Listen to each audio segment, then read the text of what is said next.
Kemudian kita masuk ke bahasan Capital Asset Pricing Model atau CAPM.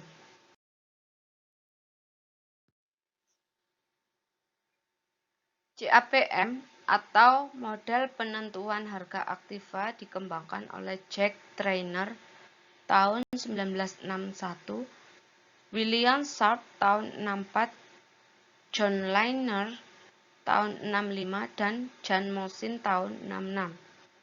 Untuk asumsinya yang pertama, homogeneous expectation, artinya semua investor memiliki harapan yang sama terhadap faktor input yang dipertimbangkan dalam pengambilan keputusan investasi. Faktor input itu meliputi expected return, variance, dan covariance antar return saham yang membentuk portofolio. Dengan asumsi ini berarti setiap investor akan menghasilkan efisien set yang sama karena setiap investor menggunakan harga-harga saham, suku bunga bebas resiko, dan input portofolio yang sama.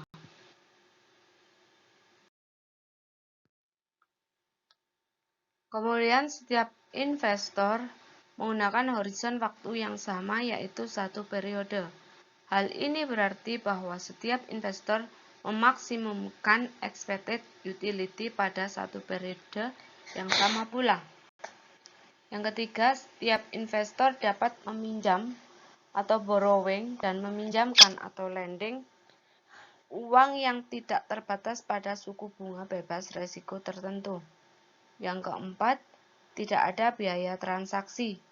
Yang kelima, tidak ada pajak pendapatan pribadi dan setiap investor indifferent terhadap capital gain dan dividen. Yang keenam, tidak ada inflasi. Yang ketujuh, pasar modal dalam kondisi persaingan sempurna, di mana investor sangat banyak dan tidak seorang investor pun dapat mempengaruhi harga saham baik melalui penjualan maupun pembelian. Dengan kata lain, investor adalah price taker. Pasar modal dalam kondisi equilibrium. Ini berarti pada tingkat harga saham yang terjadi, setiap investor tidak akan mendapatkan insentif untuk melakukan perdagangan spekulatif. Dengan asumsi ini, berarti semua investor akan memilih portofolio pasar yang sama, yaitu portofolio yang terdiri dari semua sekuritas yang ada di bursa. Kemudian portofolio pasar ini merupakan portofolio optimal dan oleh karena itu berkedudukan pada efisien frontier.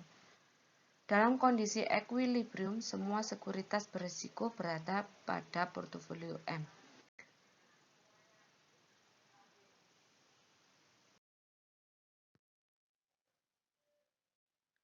Portofolio pasar terbentuk oleh semua aset yang ada di dalam perekonomian dengan proporsi masing-masing aset proporsional, sehingga dengan demikian aset yang berada di luar portofolio pasar proporsinya 0.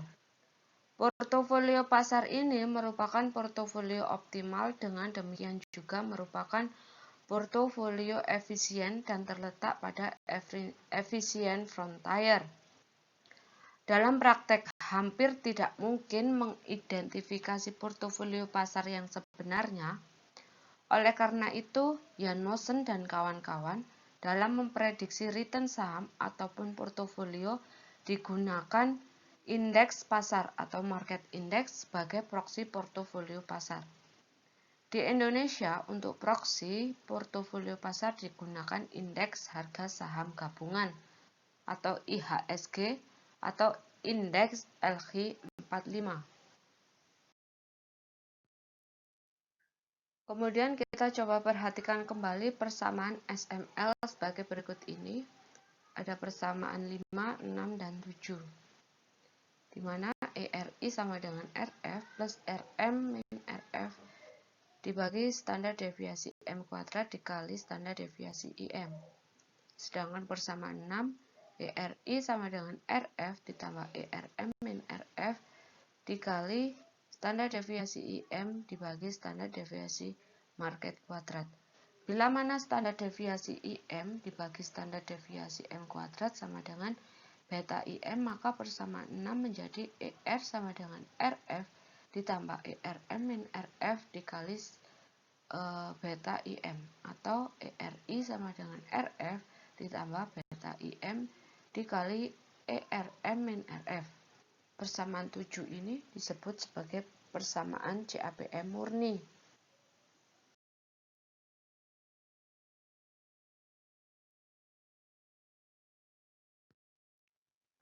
Ini adalah bentuk kurva CAPM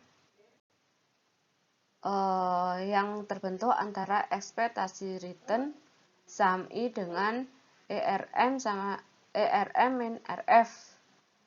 Adalah bentuk dari resikonya.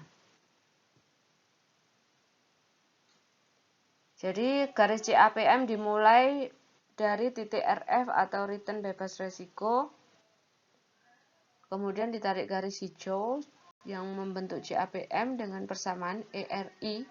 Jadi ekspektasi return saham I sama dengan return bebas resiko ditambah beta saham I. Jadi beta adalah sensitivitas antara saham dan return pasar.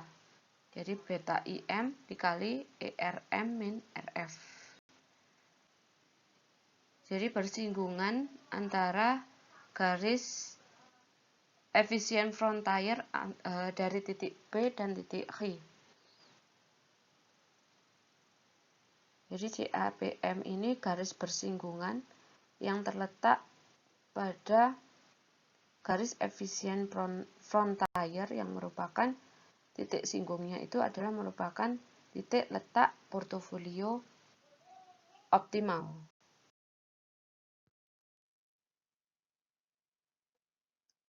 Jadi kalau kita lihat persamaan CAPM murni dari bentuk CAPM persamaan 7 tadi, ERI sama dengan RF plus beta IM dikali ERM min RF, bila mana RF adalah alpha I plus EI, di mana AI adalah expected risk free return yang independen terhadap return portofolio pasar, dan EI adalah residual yang juga merupakan variabel acak. Maka persamaan 7 itu menjadi ERI sama dengan AI plus beta IM dikali ERM min RF plus EI, di mana ekspektasi error term saham I-nya adalah sama dengan 0, sehingga menjadi persamaan ERI sama dengan AI plus beta IM dikali ERM min RF yang merupakan persamaan 8. Sehingga persamaan 8 ini disebut persamaan empiris CAPM murni, yaitu model CAPM murni yang digunakan untuk penelitian.